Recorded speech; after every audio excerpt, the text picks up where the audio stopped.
নমস্কাৰ স্বদেশ স্বজাতি আৰু স্বভূমি ৰক্ষাৰ বাবে খৰাইঘাটৰ ৰণত বীৰ দৰ্পে যুঁজিছিল বীৰ লাচিতে আৰু স্বভূমি ৰক্ষা কৰিছিল কিন্তু শেহতীয়াভাৱে দেখা গৈছে যে আটাইতকৈ অমনোযোগিতা ৰাজনৈতিক মহলে ৰাজনৈতিক যি শাসক গোষ্ঠী আছে আটাইতকৈ যি বিষয়ত মনোযোগিতা তেওঁলোকে দিয়া নাই কোনো ধৰণৰ সংস্কাৰৰ কথা ভাবা নাই সেই বিষয়টো হৈছে স্বভূমি অৰ্থাৎ মাটিৰ কথা যদি কোৱা হৈছিল মাটি ভেটিৰ চৰকাৰ এইবাৰ জাতি আৰু মাটিৰ চৰকাৰ কিন্তু দেখা গৈছিল যে ভেটি ৰক্ষাৰ বাবে বিশেষ ব্যৱস্থা গ্ৰহণ কৰা হোৱা নাই 121 বছৰ পূৰ্বে আজিৰ পৰা 121 বছৰ পূৰ্বে ব্ৰিটিছে এখন আইন কৰি থৈ গৈছিল এখন ৰেগুলেশ্যন বনাই থৈ গৈছিল নীতি বনাই থৈ গৈছিল সেই নীতিৰ প্ৰেক্ষাপটত আজি 2017 চনৰ এই মুহূৰ্তলৈকে চলি আছে সেই আইনখন কিন্তু শেহতীয়াভাৱে উদ্যোগ লোৱা হৈছে যে এই ভূমি আইনখনৰ সংস্কাৰ কৰিব যাতে খিলঞ্জিয়াৰ প্ৰভুত্ব পুনৰ ঘূৰাই অহাত সহায় কৰে আৰু বিভিন্ন ধৰণৰ ভূমি সংস্কাৰৰ লগত জড়িত বিষয়সমূহ উত্থাপন কৰিব কিন্তু দুৰ্ভাগ্যজনকভাৱে দেখা গৈছে যে শেহতীয়াভাৱে বিশেষকৈ উল্লেখ কৰিব পাৰি যে এই যি সংস্কাৰ এই সংস্কাৰত যেন আস্থা হেৰুৱাইছে বহুতে চৰকাৰৰ আসলে কিমান সদিচ্ছা আছে কিমানখিনি আশা কৰিব পাৰো এই নতুন আইনৰ পৰা সেই বিষয়ে আমি আজি কথা পাতিম কেইবাগৰাকী অতিথি উপস্থিত আছে ষ্টুডিঅ'ত CPIM দলৰ জ্যেষ্ঠ নেতা হেমেন দাস ডাঙৰীয়া উপস্থিত আছে বিশিষ্ট সাংবাদিক অদীপ ফুকান ডাঙৰীয়া উপস্থিত আছে আৰু KMSSৰ সাধাৰণ সম্পাদক ধৈৰ্য কুমাৰ ডাঙৰীয়া উপস্থিত আছে আৰু অধিবক্তা প্ৰদীপ কলিতা ডাঙৰীয়া উপস্থিত আছে AITFৰ বিধায়ক আমিনুল ইছলামো আমাৰ ষ্টুডিঅ'ত আহিব কিছু মুহূৰ্তৰ পিছতে আলোচনাত অংশগ্ৰহণ কৰিবলৈ প্ৰথমতে মই বিষয়টো হেমেন দাস ডাঙৰীয়া আপোনাৰ পৰা আৰম্ভ কৰিম 121 বছৰ পূৰ্বৰ এখন আইন Assam land and revenue regulation 1886 2017 চনলৈ সেই একেখন ৰেগুলেশ্যন চলি আছে আৰু এতিয়া পৰিৱৰ্তনৰ কথা কোৱা হৈছে আপোনাৰ প্ৰথম প্ৰতিক্ৰিয়া প্ৰথমতে মই আপোনালোকক ধন্যবাদ দিছোঁ যে অসমৰ জনসাধাৰণৰ বাবে অতি গুৰুত্বপূৰ্ণ মই আকৌ কৈছোঁ অতি গুৰুত্বপূৰ্ণ বিষয় এটাৰ আজি আপোনালোকে ইয়াত আলোচনাৰ আয়োজন কৰিছে তাৰ বাবে সঁচাকৈ আপোনালোক ধন্যবাদৰ পাত্ৰ এতিয়া প্ৰশ্ন হৈছে যিখন মেনুৱেল ৰচনা কৰিছিল 1886 চনত সেইখনৰ আজি আৰু প্ৰায় অস্তিত্ব নাই বুলি কোৱা হয় এই বছৰকেইটাত বহু সংশোধনী হৈছে আৰু সংশোধনীবিলাক তাত সংলগ্ন কৰা হৈছে এনেকৈ শেহতীয়াকৈ 1971 চনৰ মহেন্দ্ৰ চলিয়ে যিটো টেনান্সি এক্ট কৰিলে সেইখনো তাত সন্নিৱিষ্ট হৈছে গতিকে সেইখন আইনে মাটিৰ অধিকাৰ ৰক্ষা কৰাত আৰু মাটি বিতৰণ কৰাত কাকো বাধা দিয়া নাই কিন্তু প্ৰশ্নটো হৈছে কি মই দেখাত অসমত বিষ্ণুৰাম মেধি আৰু শৰৎ সিংহ এই দুজনত বাদে আন কোনো এজন মুখ্যমন্ত্ৰীয়ে অসমৰ কৃষকৰ স্বাৰ্থৰ সপক্ষে কাম কৰাৰ দৃষ্টিগোচৰ হোৱা নাই প্ৰথম চিলিং আইন কৰিলে বিষ্ণু মেধিয়ে 1956 চনত সেইখনৰ পিছত গৈ মহেন্দ্ৰ মোহন চৌধুৰীয়ে 1971 চনত টেনান্সি এক্ট কৰিলে প্ৰজাস্বত্ব আইন আৰু শৰৎ সিংহ মুখ্যমন্ত্ৰীয়ে সেইখন কাৰ্যকৰী কৰাত আগভাগ ল'লে এইটো হৈছে গুৰুত্বপূৰ্ণ যে শৰৎ সিংহৰ দৰে কোনো মুখ্যমন্ত্ৰীয়ে আইন এখন বাস্তৱায়িত কৰাত গুৰুত্ব দিয়া নাছিল তেওঁ এনে কি আপোনালোকে চাব যে আজিলৈকে বিধানসভাত যিমানখন আইন ৰচনা হৈছে সেই আইনবিলাক ইংৰাজীতে আছে ছেক্ৰেটেৰিয়েটতে পৰি থাকে হয়তো জিলা অফিচলৈ যায় অসমৰ মানুহে নাজানে শৰৎ সিংহে এনে কাম কৰিছিল যে সেই প্ৰজাস্বত্ব আইনৰ কেইটামান দফা কৃষকৰ বাবে বিশেষ কৰি আধিয়াৰৰ বাবে যিকেইটা প্ৰয়োজনীয় সেইকেইটা অসমীয়াত প্ৰিণ্ট কৰি গাঁৱে গাঁৱে বিতৰণ কৰিছিল তাৰপিছত কোনো মুখ্যমন্ত্ৰীয়ে কৰা নাছিল কিন্তু অগপৰ দিনত যিখন নীতি গ্ৰহণ কৰিছে নীতি অকল আইনেতো নহ'ব নীতিও লাগিব নীতিৰ ভিতৰত অগপৰ দিনত 1989 চনত যি নীতি গ্ৰহণ কৰিছিল সেইখন ভাল নীতি আছিল বহু পৰিমাণে আগৰবিলাকত কৰি সেইবিলাকো কাৰ্যকৰী নহ'ল গতিকে ভূমি আইনবিলাক আজি আছে সেইবিলাক কাৰ্যকৰী নকৰে কোনো চৰকাৰেই এনেকৈ যোৱা কংগ্ৰেছ চৰকাৰে ওলোটাটো কাম কৰিলে চিলিং উদ্বৃত্ত মাটি দখলীকৃত প্ৰজাৰ নামত হ'ব লাগে যি দখলীকৃত প্ৰজাই 50 গুণ খাজনা দিলে তাৰ নামত মাটি ম্যাদী হ'ব লাগে সেই 50 গুণ খাজনা DC অফিচত জমা দিছে জমা দিয়া সত্ত্বেও আধিয়াৰৰ নামত মাটি পত্ৰ নিদি সেই মাটি তৰুণ গগৈ চৰকাৰে মনোজ পিঠানী নামে এজন ঠিকাদাৰক বিক্ৰী কৰিছে 1 বিঘা দিঘা নহয় চিলিং আইনমতে 50 বিঘাতকৈ মাটি কোনো কাৰো থাকিব নোৱাৰে কিন্তু 280 বিঘা মাটি এজন ঠিকাদাৰক দিছে গতিকে আইন ভঙা অভিযান এটা আৰম্ভ হৈছে যোৱা কালচোৱাৰ পৰা সেইকাৰণে আজি ডাঙৰটো প্ৰশ্ন হৈছে যে মাটিৰ ক্ষেত্ৰটোত বহুদিন আগৰ পৰাই অনা খেতিয়কক খেতিৰ মাটি বিক্ৰীটো নিষেধ কৰা হৈছে কোনো মানা নাই নহয় কোনো মানা নাই এনেকৈ অদ্ভুত কাৰবাৰ ৰাজহ বিভাগটো যে চলিছে মই আপোনাক এটা উদাহৰণ দিওঁ 1952 চনত ৰেভিনিউ ছেক্ৰেটাৰীয়ে টিহুৰ চাৰ্কল অফিচাৰক এখন চিঠি দিছিল অৰ্ডাৰ এটা যে এখন গাঁৱৰ মানুহ মাটিখিনি দিব লাগে বিতৰণ কৰিব লাগে পাট্টা দিব লাগে আজিলৈকে সেই গাঁৱৰ মানুহক পাট্টা দিয়া নাই তাৰমানে 1952 চনৰ চৰকাৰী নিৰ্দেশ আজিলৈকে কাৰ্যকৰী কৰা নাই আপুনি যিখিনি হৈছে এক্সিষ্টিং যিখিনি আইন আছে সেইখিনি ইমপ্লিমেণ্ট কৰা হোৱা নাই বাস্তৱায়িত কৰা কাৰ্যকৰী কৰা হোৱা নাই আইনখন আজি ধৰক চিলিং চাৰপ্লাছ লেণ্ড 6 লাখ বিঘাতকৈ অধিক আছে তাৰে ডিষ্ট্ৰিবিউট কৰিছে 4 লাখ তাৰমানে 6 লাখ একৰ 18 লাখ বিঘা 12 লাখ বিঘা দিয়া দেখুৱাইছে সেই মাটিও আজি চাব যে মানুহৰ মাজত বিতৰণ কৰা নাই অলপ বেছি দূৰ যাব নালাগে আপুনি ব্ৰহ্মপুত্ৰটো পাৰ হৈ যাওক না গাঁৱৰ পিছত গাঁও আছে মাটি দখল মানে সমস্যা আইনক লৈ নহয় কাৰ্যকৰীতা আৰু আজি হৈছে কাৰ্যকৰী প্ৰয়োজন হৈছে মোৰ দুখ লাগে যে আমাৰ জাতিৰ মাটিৰ কথা কৈছে এটা বছৰ অথলে গ'ল আজি প্ৰয়োজন হৈছে কি আজি অসমৰ আটাইতকৈ প্ৰয়োজনীয় কাম হৈছে ভূমি জৰীপ কৰা বহু বছৰ ধৰি জৰীপ কৰা নিশ্চয় এতিয়া সৰ্বানন্দ চৰকাৰে এটা বছৰ অথলে হ'ল তেওঁলোকে ভূমি জৰীপ নকৰিলে গতিকে ভূমি জৰীপ নকৰিলে ভূমি সমস্যা কেনেকৈ সমাধান হ'ব প্ৰকৃত সমস্যাটো ওলাই পৰিব তেতিয়াহে আমি জানিব লাগিব সমস্যাটো ক'ত হৈ আছে নিশ্চয় নিশ্চয় অদীপ কুমাৰ ফুকনগৰে আপোনাৰ ওচৰত আহিব বিচাৰিছোঁ শুনানি ইতিমধ্যে আৰম্ভ হৈছে যে নতুন সংশোধনী কি থাকিব লাগে বা নতুন আইনত কি বিষয় সন্নিৱিষ্ট থাকিব লাগে আপোনাৰ পৰা জানিব বিচাৰিছোঁ এই প্ৰসংগত সেই পুৰণি 121 বছৰীয়া আইনৰ ঠাইত নতুন আইন আটাইতকৈ গুৰুত্বপূৰ্ণ বিষয়টো হ'ল মাটি অবিহনে জাতি থাকিব নোৱাৰে মাটি অবিহনে মানুহ থাকিব নোৱাৰে আৰু এনেকুৱা এটা গুৰুত্বপূৰ্ণ বিষয়তে দেখা গ'ল যে স্বাধীনতাৰ আগৰ পৰা স্বাধীনতাৰ পিছৰ আজিলৈকে সাধাৰণ জনগণৰ কাৰণে ক্ষেত্ৰত কিন্তু মাটিৰ ব্যৱস্থাটো আজিলৈকে কৰা নহ'ল আমি যেটো আলোচনা কৰিছোঁ 1886 ইয়াৰ পিছত যদি চাই 1942 চনৰ পৰা 1989 চনলৈকে এই সময়ত এই 7 বাৰ ভূমি নীতিৰ প্ৰস্তুত কৰা হ'ল এই 7 বাৰ ভূমি নীতি প্ৰস্তুত কৰাৰ পিছতো দেখা গ'ল যে ভূমি নীতিৰ বিভিন্ন দফাবিলাক বিভিন্ন দিশবিলাক কিছুমান জনগণৰ পক্ষত থকা দিশ সেই কথাখিনি আজিলৈকে কিন্তু কাৰ্যকৰী কৰা নহ'ল কিন্তু মই ভাবোঁ যে আজি ব্ৰহ্মৰ নেতৃত্বত যি কমিটি এখন কৰিছে খিলঞ্জীয়াৰ মাটিৰ স্বাৰ্থত কিন্তু সেই শব্দটো এটা পলিটিকেল শব্দ তেওঁলোকে যিটো শব্দটো কৈছে ব্যৱহাৰ কৰিছে খিলঞ্জীয়াৰ মাটিৰ স্বাৰ্থত বুলি ক'বলৈ গৈছে যে প্ৰতিজন নাগৰিক মানে এই গোটেই ব্যৱস্থাতকৈ প্ৰকৃতাৰ্থত অসমৰ এটা নিজস্ব ভূমি নীতি হ'ব লাগে স্বাধীন ভাৰতবৰ্ষৰ এইখন ৰাজ্যত ব্ৰিটিছৰ নীতিখন ত্যাগ কৰি পেলাই নতুন আইন হ'ব লাগে এখন স্বাধীন অসমৰ আজিৰ অৱস্থাত আইনখন হ'ব লাগে কিন্তু সেইটো নকৰি অকল খিলঞ্জীয়াৰ মাটিৰ অধিকাৰ বুলি ক'বলৈ যোৱা কথাটোৱেই এই কথাটো কৈ এটা ৰাজনীতি সোমাই আছে মানুহক এটা আৱেগিক কৰিবৰ কাৰণে আৰু এই বিষয়টো মই ভাবোঁ যে ভিতৰলৈ নাযাব যদি ভিতৰলৈ গ'লেহেঁতেন মই ভাবোঁ যে প্ৰথম আলোচনা কৰিব লাগিছিল যে অসমৰ মুঠতে মাটি কিমান আছে আজি অসমৰ মাটিৰ ক্ষেত্ৰত 9% 7% মাটি ইতিমধ্যে নদীবিলাকে লৈ গৈছে ইতিমধ্যে আমাৰ ওচৰ চুবুৰীয়া যিখন ৰাজ্য সেই ৰাজ্যবিলাকে অসমৰ মাটি ইতিমধ্যে লৈছে নাগালেণ্ডে তাতকৈ বেছি মাটি নাগালেণ্ডে লৈছে প্ৰায় 61,672 হেক্টৰ মাটি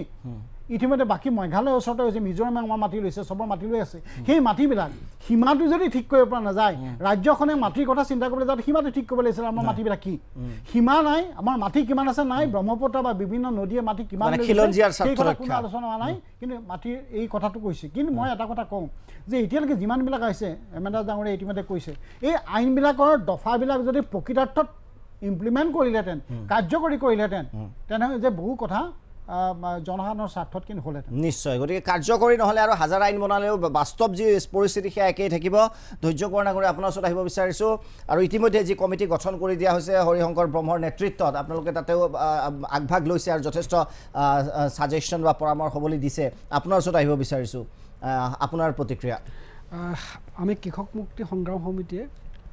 যোৱা এটা দশকতকৈ বেছি হয় অসমত এখন জাতীয় প্ৰগতিশীল ভূমি আইন লাগে বুলি সংগ্ৰাম কৰি আছোঁ আন্দোলন কৰি আছোঁ মই আজিও এটা কথা কওঁ যে এই অদীপ দাই কোৱাৰ দৰে কেৱল খিলঞ্জীয়া শব্দটো সোমোৱাই যদি অকল খিলঞ্জীয়াৰ কাৰণে এটা দফা দি দিলে যে অসমৰ মাটি সংৰক্ষিত হৈ নাযায় জনগণে প্ৰকৃত অধিকাৰ তাত নাপাব গতিকে সেইকাৰণে কৈছোঁ যে এখন ব্ৰিটিছ প্ৰণীত আইন যোনে যি ক'ব লাগে এখন মূল আইন মাতৃ আইন ইয়াৰ পৰাই যিমান এমেণ্ডমেণ্ট বা যিমান বিধি হয় ইয়াৰ পৰাই আৰম্ভ হৈছে পৰৱৰ্তী পৰ্যায়ত গতিকে Assam land and revenue regulation 1886 এইখনক সম্পূৰ্ণৰূপে ৰিফিল কৰিব লাগিব বাতিল কৰিব লাগিব যদি এইখন বাতিল নকৰে তেতিয়াহ'লে আপুনি যিমানে বিধি প্ৰস্তুত নকৰক লাগে তাত কিন্তু কিছুমান সীমাবদ্ধতা থাকি যাব কাৰণ এইখন হৈছে ৰেভিনিউ ৰেগুলেশ্যন ৰেভিনিউ মানে কি ৰাজহ কালেকশ্যন কৰিবৰ কাৰণে ব্ৰিটিছে এটা উপনিৱেশিক চৰিত্ৰ তাত সেইটোৱে মেইন কজ আছিল তাৰপাছত আপুনি চাব যে আমাৰ যেনেকৈ ওখ মাটিবিলাক দি দিলে পৰৱৰ্তী পৰ্যায়ত তাৰমানে ব্ৰিটিছাৰবিলাকক ব্ৰিটিছ কোম্পানীবিলাকক ব্ৰিটিছ কৰ্পৰেটক মাটিবিলাক দিবৰ কাৰণে এতিয়া অসমীয়া মানুহক বা ভাৰতবৰ্ষৰ মানুহক মাটি দিয়াৰ কথা ইয়াত এই আইনত কোনো এটা শব্দ নাই মানে বিদেশীৰ কাৰণে এই আইন প্ৰয়াস হৈছিল আৰু সেই উপনিৱেশিক যিটো চৰিত্ৰ আজি সেই একেটা চৰিত্ৰ হৈছে গতিকে সেই চৰিত্ৰৰ ভিত্তিত যদি বিধি বা আইন যদি প্ৰস্তুত কৰি থাকে বা এমেণ্ডমেণ্ট কৰি থাকে তেতিয়াহ'লে মই ভাবোঁ তাত বহুত সীমাবদ্ধতা থাকিব মূল স্পিৰিটটো যিহেতু একেই থাকিব গতিকে সেইকাৰণে আপুনি চাওক তাৰপাছত কি কৰিলে তেওঁলোকে 18 মানে ৱেষ্টলেণ্ড গান ৰুল কৰিলে 1838 all Assam rule 1854 Phi simple rules of 1862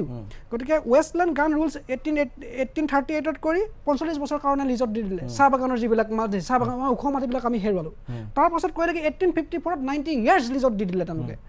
এনেকৈ আমি আটাইতকৈ আমাৰ যিবিলাক ওখ মাটি এই ওখ মাটিবিলাক আমি হেৰুৱাই পেলালোঁ গতিকে আমাৰ যিটো মাটিৰ যিটো অধিকাৰ এই অধিকাৰটো সম্পূৰ্ণৰূপে কাঢ়ি লৈ যোৱা নতুনকৈ যিটো শুনানি দিয়া হৈছে কিমান সন্তুষ্ট কিমান আশাবাদী নহয় মই ভাবোঁ মই সিদিনা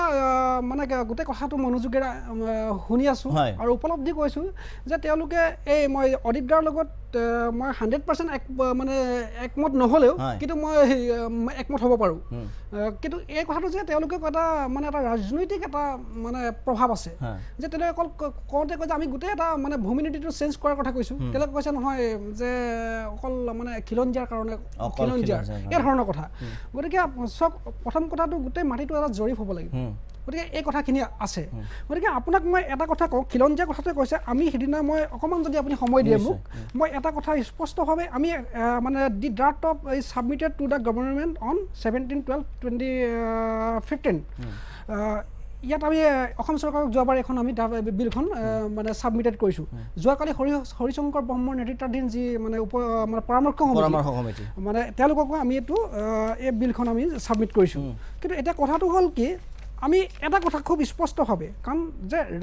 ৰাইটছ অভাৰ লেণ্ড মাটিৰ ওপৰত যিটো অধিকাৰ আপুনি Assam land and revenue regulation 1886 মই লৈ আনিছোঁ তাত যদি আপুনি এইটো দেখে কিন্তু কোনো ধৰণৰ তেনেকুৱা ধৰণৰ কোনো প্ৰভিজন মানে স্পষ্টভাৱে নাই আপুনি যে চাব পাৰে কিন্তু আমি খুব মানে একদম ডিষ্টিংক্টলি খুব স্পষ্টকৈ আমি কিছুমান কথা কিন্তু ক'বলৈ চেষ্টা কৰিছোঁ এতিয়া চৰকাৰে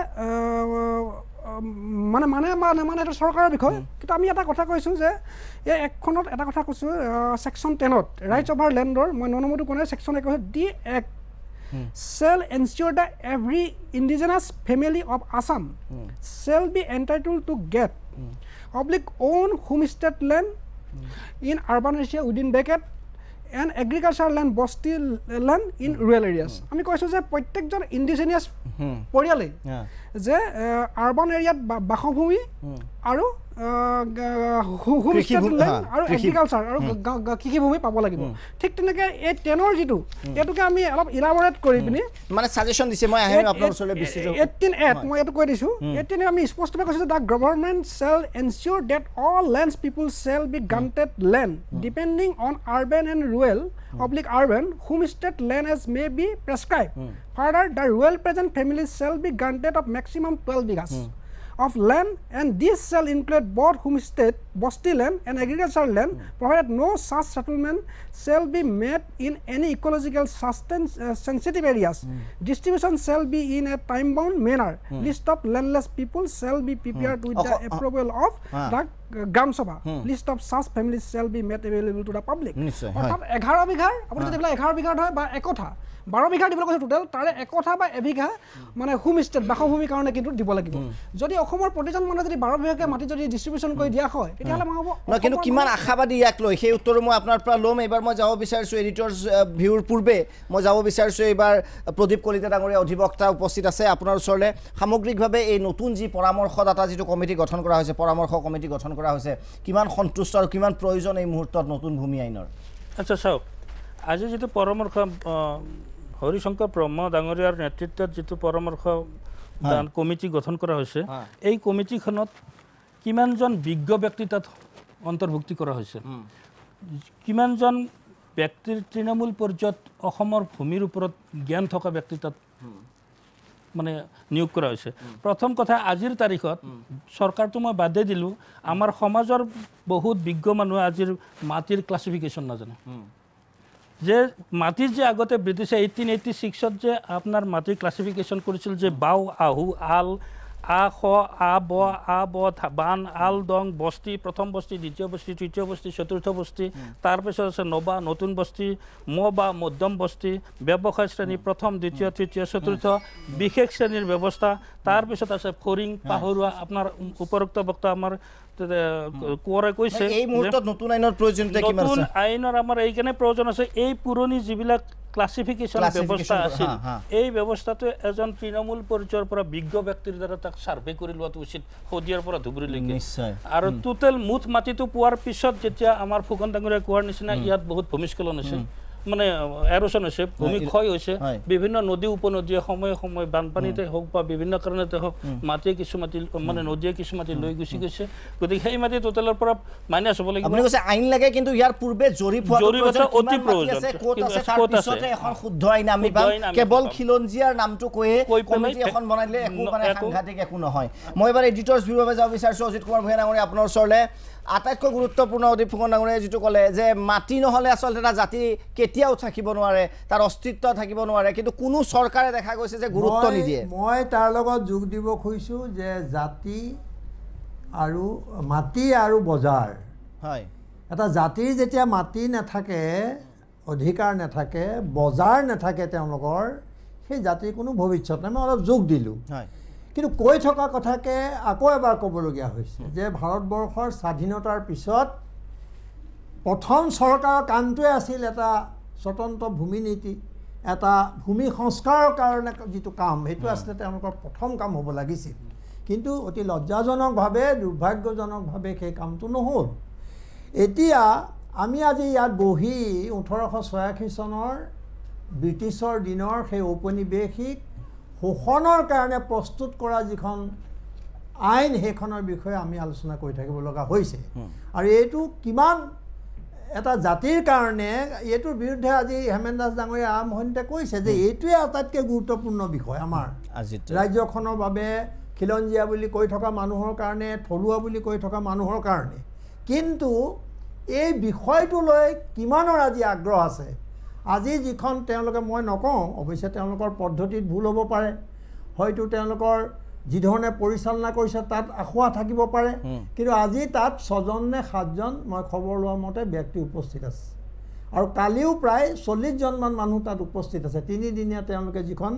সভাৰ আয়োজন কৰিছে মই এইটো যি নহওক এতিয়া মই আকৌ এইটো ক'বলগীয়া হৈছে যে ইয়াত বহু দিশ ইতিমধ্যে উন্মোচিত হৈছে মই আকৌ এই কথাটোকে পুনৰ দোহাৰিব খুজিছোঁ যে কেডেষ্ট্ৰেল এটা ছাৰ্ভে মই এটা শব্দ খালি লগাই দিলোঁ তাত যে এই ধৰণৰ এটা জৰীপ যদি নহয় তেতিয়াহ'লে আচলতে এই কথাবোৰ কোনো আলোচনা কৰা কোনো অৰ্থই নাই আজি বিভিন্ন ঠাইত যিবোৰ কথা ওলাইছে ক'ৰবাত উচ্ছেদ হৈছে কোনোবাই কৈছে এইবোৰ থলুৱা মানুহ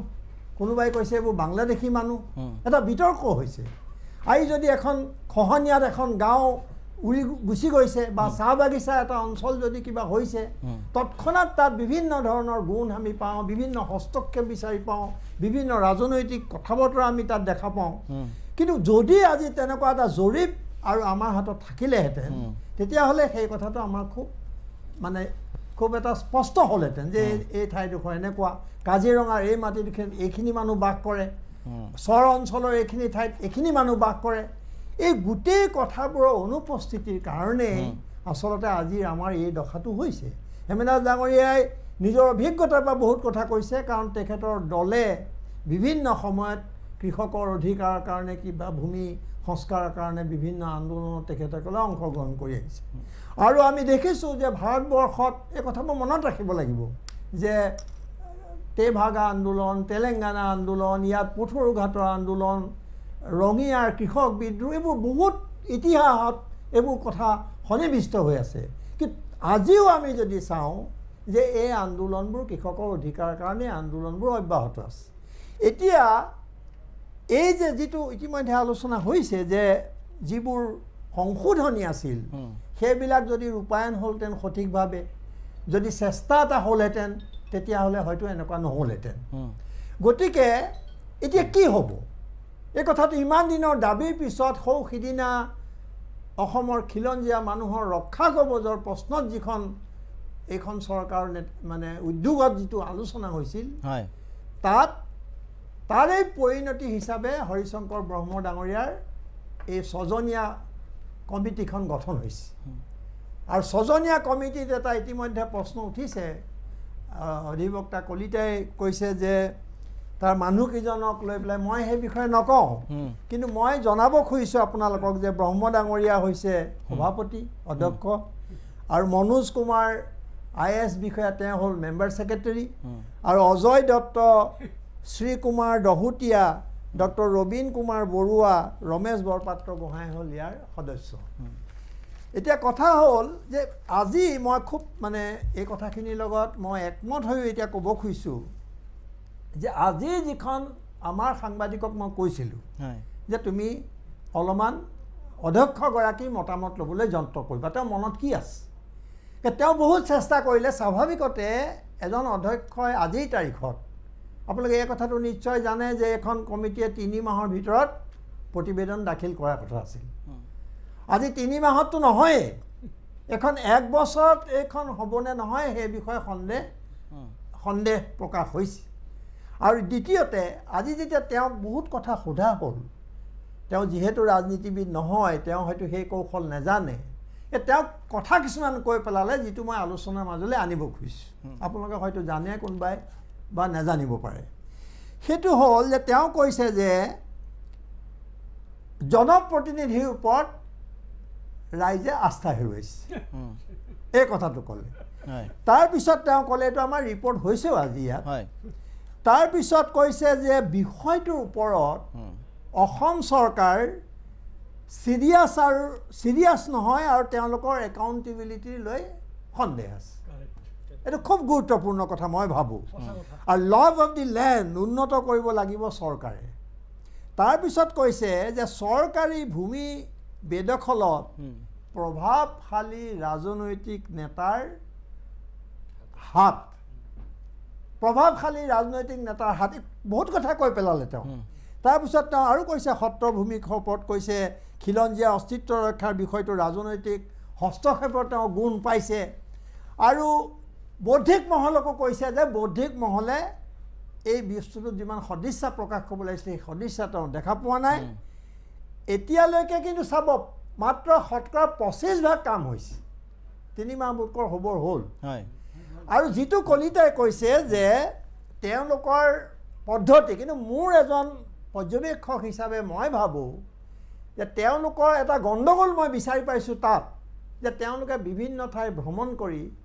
সেই কনফাৰেন্স হলবিলাকৰ চাৰ্কিট হাউচৰ কনফাৰেন্স হলত বা ক'ৰবাত বহি তেওঁলোকে মানুহবোৰ তালে মানুহ মাতি মতামত লৈছে আৰু আজিও তাৰে এখন সভা এনেদৰে অনুষ্ঠিত হৈছে কিন্তু মই ভাবোঁ আপোনালোকে এইটো সমৰ্থন কৰে নে নকৰে মই নাজানো যে তেওঁলোকে আচলতে ক্ষতিগ্ৰস্ত মানুহক ক্ষতিগ্ৰস্ত কৃষকক মাজলৈ নিজে গৈ এই কথাবোৰ মই পাতিব লাগিছিল বুলি ভাবোঁ আজি যদি শৰৎ চন্দ্ৰ সিংহৰ দৰে মানুহ এজন থাকিলেহেঁতেন হেমেন দাস ডাঙৰীয়াই কোৱাৰ দৰে তেতিয়া নিশ্চয় তেওঁ এই কমিটিখনক তালৈ যাবলৈ দিলেহেঁতেন গাঁৱৰ মাজলৈ ক্ষতিগ্ৰস্ত মানুহৰ মাজলৈ কাৰণ ইয়াত এই বিষয়টো ইমান স্পৰ্শকাতৰ ইমান জটিল যে এটা আজি চৰ চাপৰি অঞ্চলক লৈ আমাৰ এটা ধাৰণা আছে কিন্তু তাত সেই সম্পৰ্কে এটা নতুন কোনো ব্যৱস্থা নাই তাৰ চক্ৰ বিষয়ে কেতিয়াও সেই জেগাবোৰ ভ্ৰমণ কৰা নাই গতিকে মই ভাবোঁ যে খিলঞ্জীয়া আৰু বাংলাদেশী ধৰণৰ কথা এটালৈ লৈ যোৱা হৈছে গোটেই বিষয়টো মই আৰু অলপ স্পষ্ট কৰিছোঁ ইয়াত যিটো কৈছে যে খিলঞ্জীয়া কৈ থাকিলে আমি নহ'ব এই বিষয়টো এই যে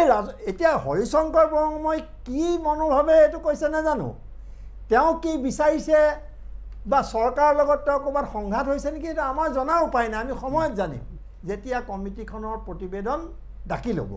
আৰু যি পৰ্যন্ত কমিটিৰ প্ৰতিবেদন দাখিল নহয় তেতিয়ালৈকে আমি কেনেকৈ জানিম তাত কি আছে কিন্তু এই চৰকাৰখনে আমি ধৰিও লওঁ যে সঠিকভাৱে এটা হয়তো ভূমি নীতি বিচাৰি তেওঁলোকে দিলে, কিন্তু মানুহৰ সন্দেহ হৈছে এতিয়া কথাবিলাকক লৈ। হিন্দু বাংলাদেশী কথা আহি গৈছে, বিভিন্ন ঠাইত থলুৱা মানুহক উচ্ছেদ কৰাৰ কথা আহি গৈছে, জটিলতাবোৰ তেনেকৈ আহিছে। গতিকে এই কথাবিলাকে এটা বহুত ডাঙৰ গণ্ডগোল সৃষ্টি কৰিছে। আৰু মই ভাবোঁ যে এই যিখন কমিটি বা এইখন যিখন ছজনীয়া যিখন কমিটি, তেওঁলোকে যিধৰণে কথা বতৰাবোৰ কালিৰ সভাত অনুষ্ঠিত যে ধৈৰ্য আছিলে তাত অৱশ্যে বেছি ভালকৈ জানিব, কিবা যেন বিষয়টো বাংলাদেশী আৰু খিলঞ্জীয়া এনেকুৱা হৈছে। আৰু এই বাংলাদেশী খিলঞ্জীয়া বুলি কৈ দিলে কিন্তু এই গোটেই কথাটো গৈ পেলাই খেলি মেলি লাগিব। এই কথাটো আমি এতিয়াই খুব সতৰ্ক হোৱা ভাল। মই সেইকাৰণে আজি সকলোৱে আজি এই কথাটো কৈছে যে ভাল লগা হৈছে যে আমাৰ জৰীপ লাগে, প্ৰথমে জৰীপ লাগিব, তাৰ আগতে আমি বাংলাদেশী খিলঞ্জীয়া এইবোৰ কথা কৈ দিলে গোটেই ৰাজনৈতিক কথা আহিবই। তেওঁ কি ৰাজনৈতিক হস্তক্ষেপৰ কথা কৈ নাজানো, কিন্তু আমি নিজেই আমাৰ নিজৰ চিন্তাৰে আমি এইটো কথা উলিয়াই ল'ম যে কাৰ ৰাজনৈতিক হস্তক্ষেপ চলিছে। গতিকে এই কথাটো সোনকালে আঁতৰ হ'ব লাগে, এটা জৰীপ হ'ব লাগে, আৰু য'ত আমি এটা চিনাক্ত কৰিব পাৰোঁ যে এইখন গাঁও আমুকত, এই ঠাইডোখৰ আমুকত, এইটো এনেকুৱা হৈছে, মঠাইত ভাঙা গাঁও, তেতিয়াহ'লে কিন্তু আমাৰ বহুত সমস্যা নাহে। আৰু অন্যান্য কথা আহিব। এতিয়া হিন্দু বাংলাদেশী কথা আনি দিলে, আকৌ উচ্চতম ন্যায়ালয়ত 51 চন 71 চন এই কথাবোৰ লৈ পেলাই আকৌ আইনী যুঁজ চলিছে। এই গোটেই কথাবোৰে বিষয়টোক এনেকৈ জটিলতাৰ মাজলৈ ঠেলি দিছে যে তুমি সোধা প্ৰশ্নটোৰ উত্তৰত মোৰ এটা ধাৰণা হৈছে যে এই বিষয়টোত, কাৰণ এইখন মোৰ দীঘলীয়া হৈছে যদি মোক ক'বা যে এইখন চৰকাৰে, নতুন দিল্লীৰ মোদী চৰকাৰে প্ৰথমে আহিয়ে কিন্তু ভূমিৰ অধিগ্ৰহণ আইনখন আনিব খুজিছে। এইখন আনিব নোৱাৰিলে ৰাজ্যসভাত তেওঁলোকৰ সংখ্যাগৰিষ্ঠতা নথকাৰ কাৰণে এইটো এটা সম্পূৰ্ণ কৃষক বিৰোধী এটা নীতি আছিলে, পদক্ষেপ আছিলে। এতিয়া সেইখন চৰকাৰৰ দিনত তেওঁলোকৰে ইয়াত থকা এখন চৰকাৰে এই যে ভূমিৰ অধিকাৰৰ কথা কৈছে, কৃষকৰ কৃষিভিত্তিক ৰাজ্য অসমত সংখ্যাগৰিষ্ঠ কৃষক, য'ত তেওঁলোকৰ মাটি নাই, উপান্ত কৃষক, ভূমিহীন কৃষক মথাউৰিত গৈয়ে আছে, আমাৰ স্বাভাৱিকতে তাৰ সঠিক মানে এটা নীতি সম্পৰ্কত আমাৰ স্বাভাৱিকতে সন্দেহ হোৱাটো একো আচৰিত নহয়। নিশ্চয় এই অব্যাহত থাকিব এই আলোচনা, কিন্তু সময় হৈছে বিৰতি। কিন্তু এটা কথা স্পষ্ট হৈ পৰিছে যে এই ভূমি নীতি বা এই নতুন যিদৰে পৰামৰ্শদাতা কমিটি গঠন কৰা হৈছে, পৰামৰ্শ কমিটি গঠন কৰা হৈছে, তাক লৈ ৰাজনীতি হোৱাটো প্ৰায় নিশ্চিত হৈ পৰিছে। আৰু এটা কথা স্পষ্ট এই আলোচনাৰ পৰা যে প্ৰথমতে হ'ব লাগিছিল জৰীপ, তাৰপিছত বাকী আলোচনা। গতিকে চৰকাৰৰ যাতে শুভ বুদ্ধিৰ উদয় হয় তাৰ বাবে আচলতে দ্য বাৰ্নিং টপিকত এনে এটা জ্বলন্ত বিষয় আমি উত্থাপন কৰিছোঁ। উভতি আহিম বিৰতিৰ পিছত আৰু নানা দিশ আমি বিশ্লেষণ কৰিম।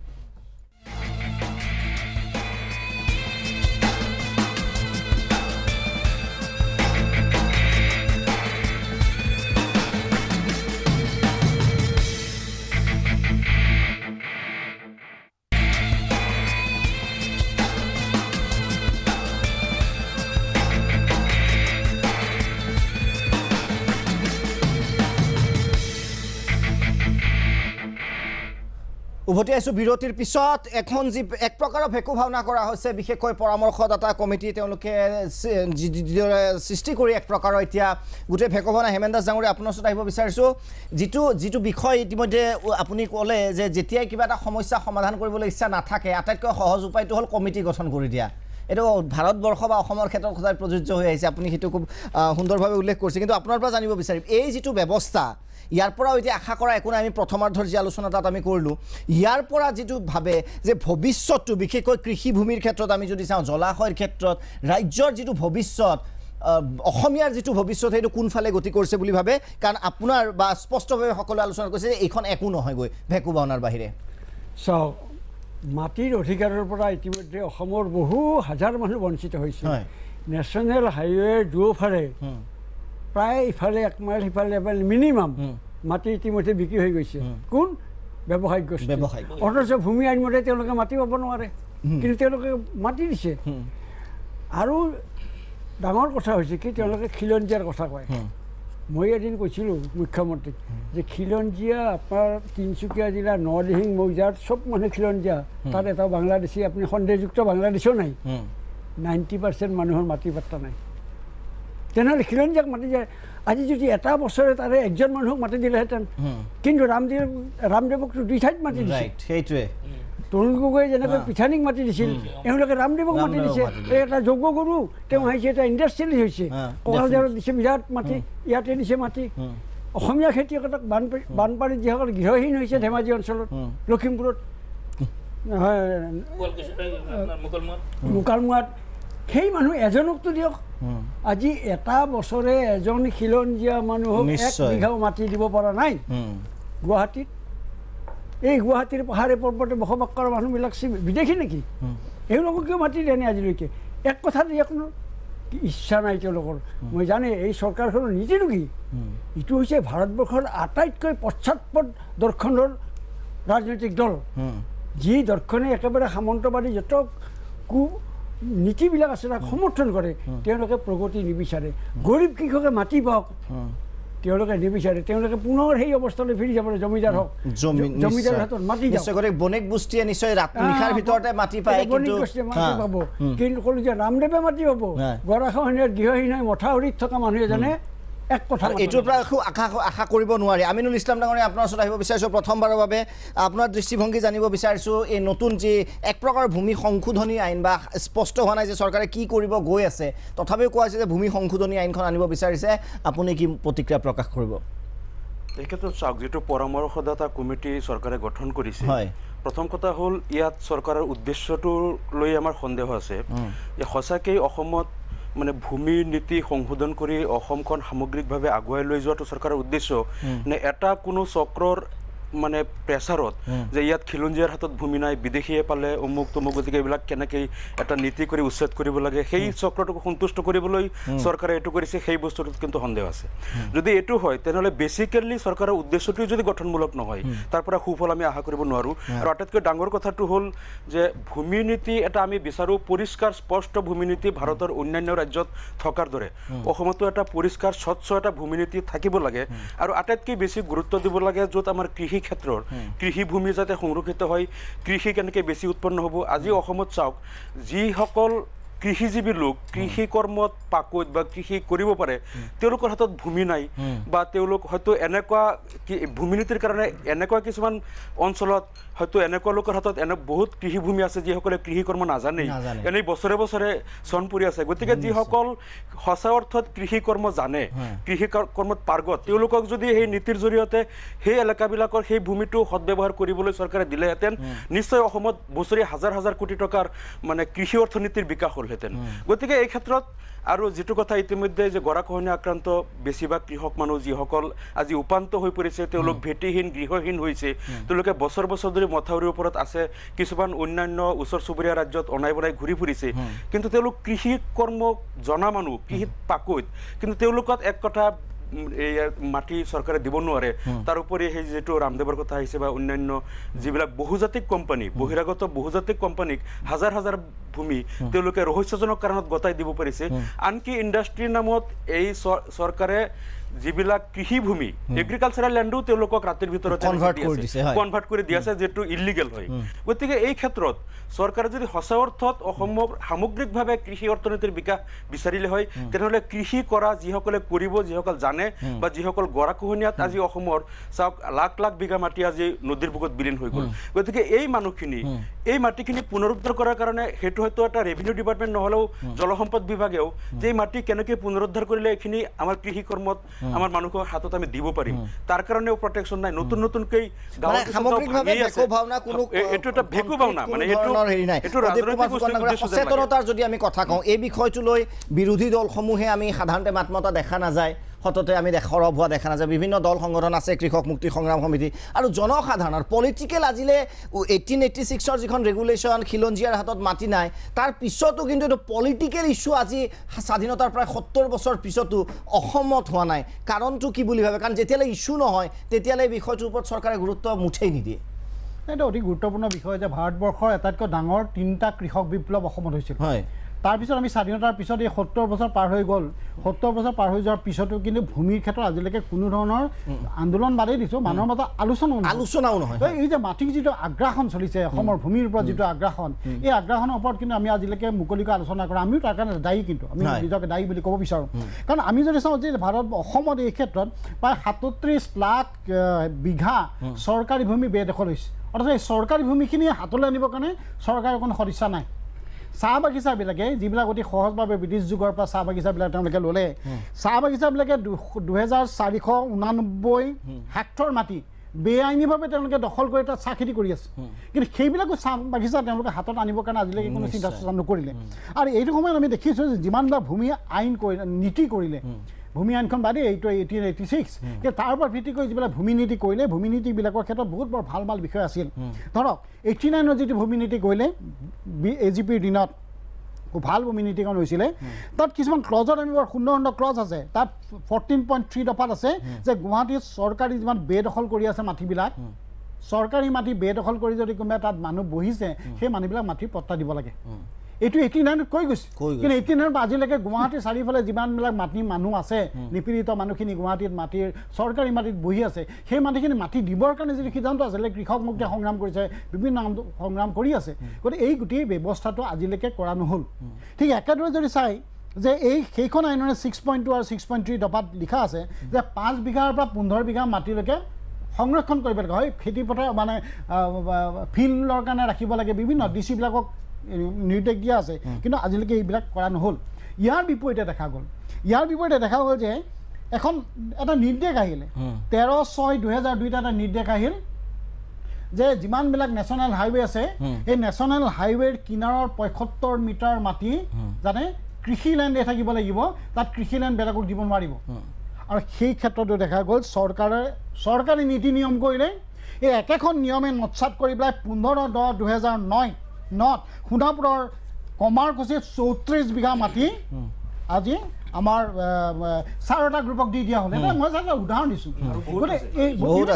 এটা উদাহৰণ গতিকে এই ধৰণৰ কথাবিলাক যদি চাই চৰকাৰে নীতি কৰিলে নীতিবিলাক যেতিয়া তেওঁলোকৰ স্বাৰ্থত লাগে সেইটো সংশোধন কৰি লোৱা যায় তেওঁলোকে চেঞ্জ কৰি দিয়া আন এটা বিষয় যদি চাব যেতিয়া চিলিং আইন কৰা হ'ল হেমেন দাই বিশেষকৈ জানিব যেতিয়া আৰ্বান চিলিং আইন কৰা হ'ল যে গ্ৰাম্য অঞ্চলত থকা কৃষি মাটিয়ে চিলিং আইনত পৰিব বাকী আনি নপৰে গুৱাহাটীত 116খন গাঁৱক গুৱাহাটীৰ কাষত থকা 116খন গাঁও কৃষি মাটি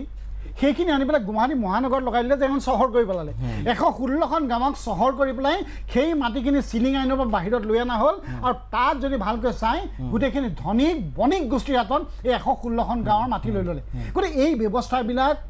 যদি সংশোধন বুলি নহয় সেই ব্যৱস্থাবিলাক নৎসাত কৰা যদি নহয় সম্পূৰ্ণ নীতি কৰক এই নীতিবিলাক পলিটিকেল নীতি নতুন আৰম্ভণিৰ প্ৰয়োজন ধৈৰ্য কোঁৱৰ ডাঙৰ আপোনাৰ ওচৰত আহিব বিচাৰিছোঁ চৰকাৰৰ যিটো মনোভাৱ সেই মনোভাৱ সম্পৰ্কে কি ক'ব আপোনালোকে পৰামৰ্শদাতা কমিটিটো গৈছে তাৰ আগতেও আপোনালোকে বিভিন্ন ঠাইত ছাবমিট কৰিছে এই বিষয়সমূহ আপোনালোকে উত্থাপন কৰিছে মানে বিৰোধী পূৰ্বে অজিত ভূঞা দাদাই যিটো কথা কৈছে যে কেডেষ্ট্ৰেল জৰীপৰ কথাটো মই জাষ্ট ইনফৰমেশ্যন এটা দিবৰ কাৰণে কালি যিহেতু মই আছিলোঁ সেই কথা ক'ব খুজিছোঁ আমি এই প্ৰশ্নটো উত্থাপন কৰিছিলোঁ যে আজিলৈকে এটা কেডেষ্ট্ৰেল ছাৰ্ভে হ'ব লাগে লেণ্ড অকল এবাৰৰ কাৰণে নহয় একদম ৰেগুলাৰ হ'ব লাগে এইটো তেওঁলোকে কৈছে যে 40 বছৰৰ এটা ৰুল এটা আছে বিধি এটা আছে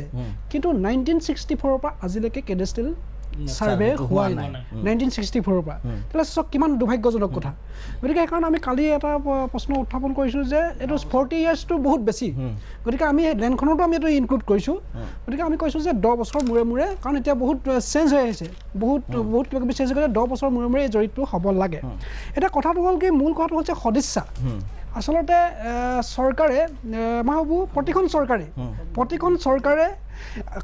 আচলতে ভূমি সংস্কাৰ যিটো মুভমেণ্ট বা ভূমি সংস্কাৰ যিটো ব্যৱস্থা গ্ৰহণ কৰিব লাগিছিলে গ্ৰহণ কৰা পৰিলক্ষিত হোৱা নাই আজি আমি যিখন লেণ্ড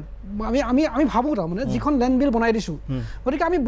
বহুত মানে ছাগেশ্যন লৈ বহুত কষ্ট কৰি একদম গণমুখী মানে অসমৰ জনগণৰ কাৰণে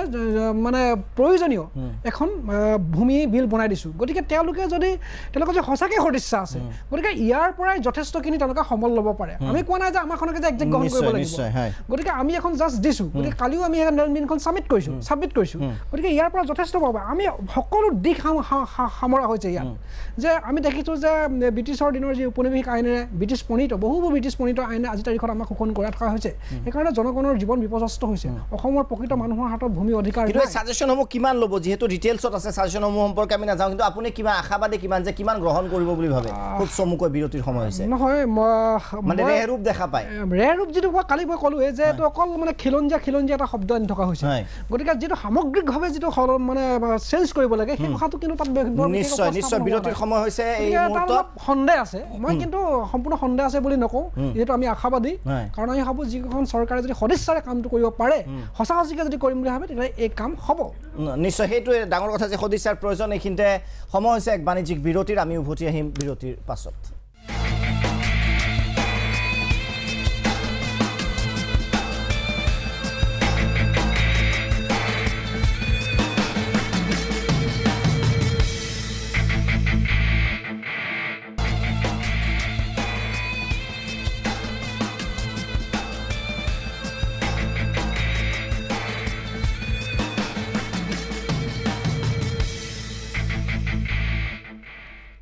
উভতি আহিছোঁ বিৰতিৰ পিছত দুৰ্ভাগ্যৰ বিষয় আপোনাৰ আৰু মোৰ বাবে বিশেষকৈ এই স্বাধীনতাৰ প্ৰায় ৭০ বছৰ পিছতো ৰাজ্যত নাই এখন ভূমি আইন আৰু অনাগত ভৱিষ্যতত সম্পূৰ্ণ ভাল শুদ্ধ ভূমি আইন আমি পাবলৈ হয়তো নাই কলিতা ডাঙৰীয়া আপোনাৰ ওচৰত আহিব বিচাৰিছোঁ যিটো কোৱা হৈছে যে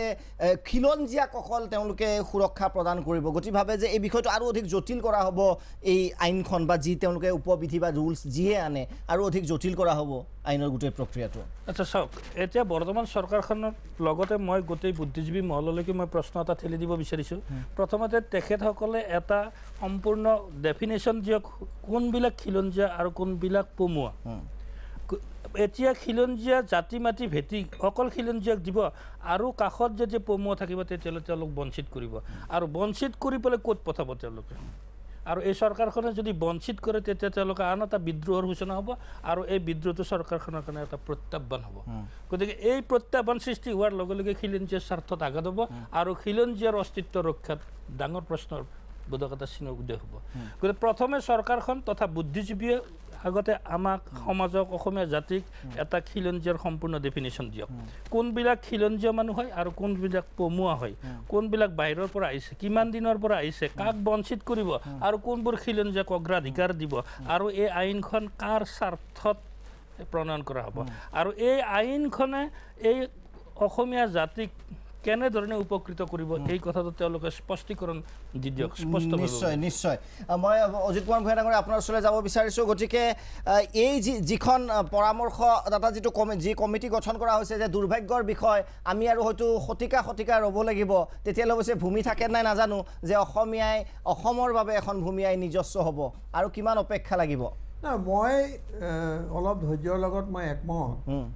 যে মই সম্পূৰ্ণ এটা ভেকু ভাওনা বা একো নহ'ব বুলি ক'ব খোজা নাই কিন্তু আমাৰ সকলোৰে মনত সন্দেহ এইকাৰণেই উদয় হয়